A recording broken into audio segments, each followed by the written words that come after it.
in your mix. We're not in your mix, like ever. We never want to be in your mix.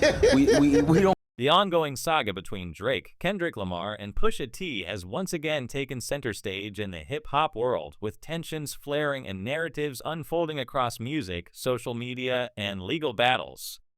At the heart of the latest developments is Drake's new single, What Did I Miss?, and the rollout of his upcoming album, rumored to be titled Iceman, set for release sometime in 2025.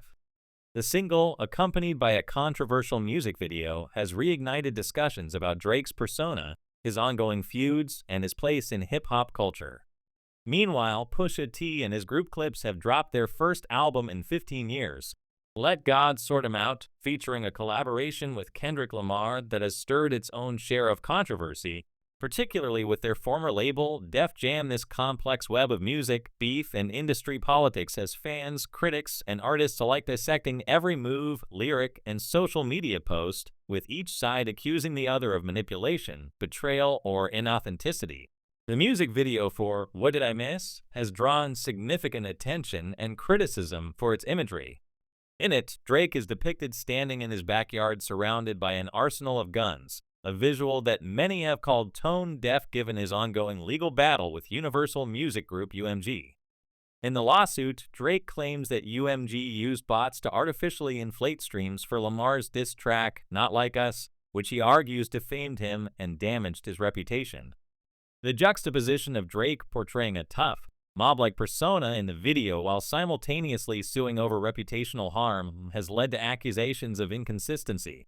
Critics, including Charlemagne the God on The Breakfast Club, have labeled the video corny, questioning why Drake would surround himself with guns to project toughness when he's legally arguing that Lamar's words caused him emotional distress.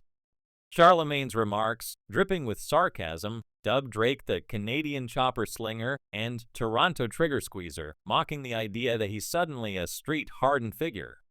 The sentiment was echoed across social media, with fans and detractors alike pointing out the contradiction between Drake's tough guy posturing and his legal claims. The video's symbolism, however, has sparked debate.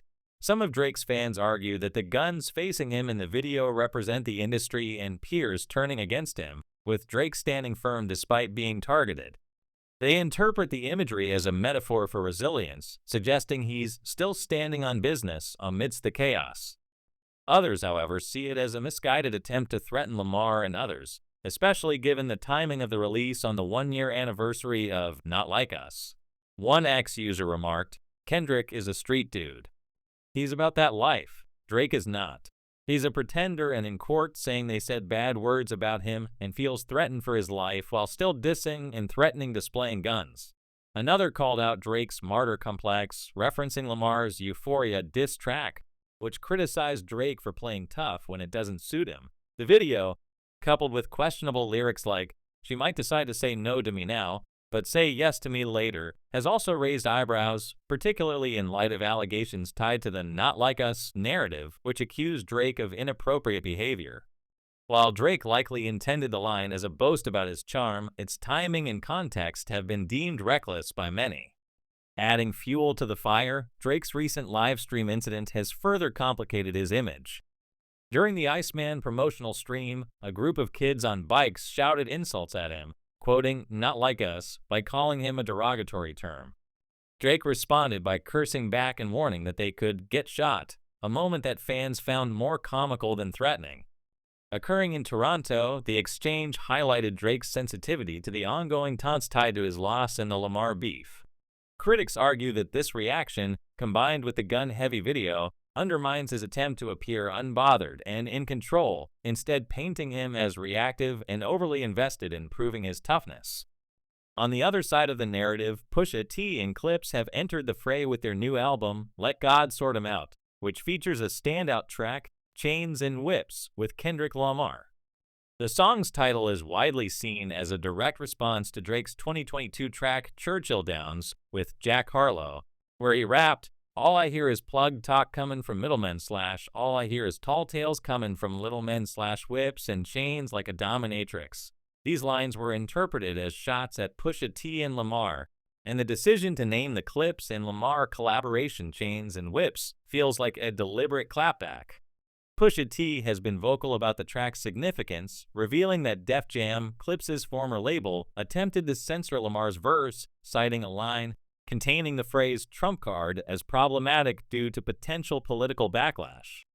Pusha, however, dismissed this as an excuse, arguing that the real issue was the label's desire to protect Drake, a major artist under the UMG umbrella, from the optics of two of his prominent rivals teaming up.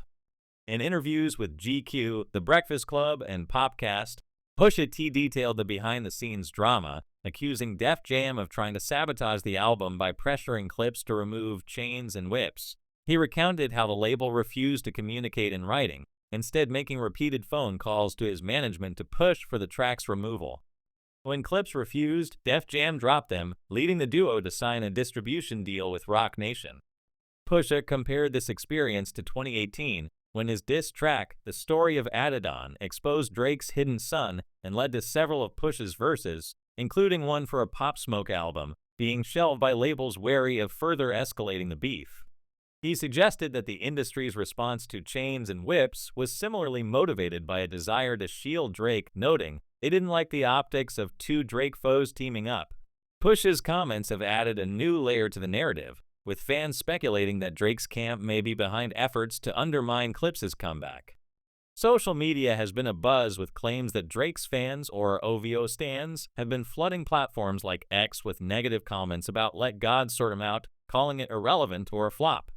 One post on X claimed, "Clips should be ashamed of themselves for dropping the worst rap album I've ever heard. These guys are pushing 50, by the way." Another suggested that Clips was struggling to sell tour tickets and was overshadowed by releases from Justin Bieber, Travis Scott, and Drake's Wireless Festival performance. Pusha T addressed these attacks in an Instagram post, writing, "Can't nothing stop this greatness. The lies are very telling.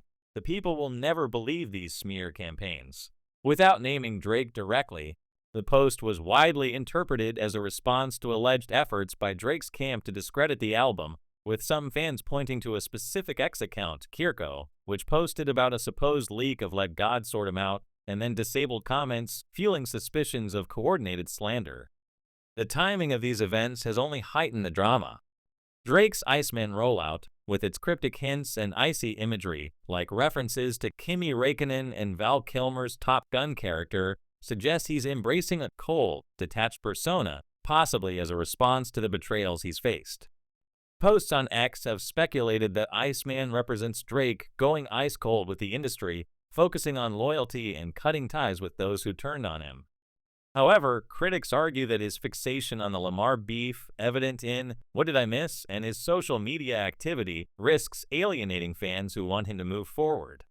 An article from Rolling Stone noted that the single feels a year late and questioned whether Drake's vengeful tone will resonate, especially given the legal optics of his UMG lawsuit. Similarly, GQ suggested that Drake could learn from Jay-Z's ability to pivot after a loss, rather than doubling down on beef-driven narratives,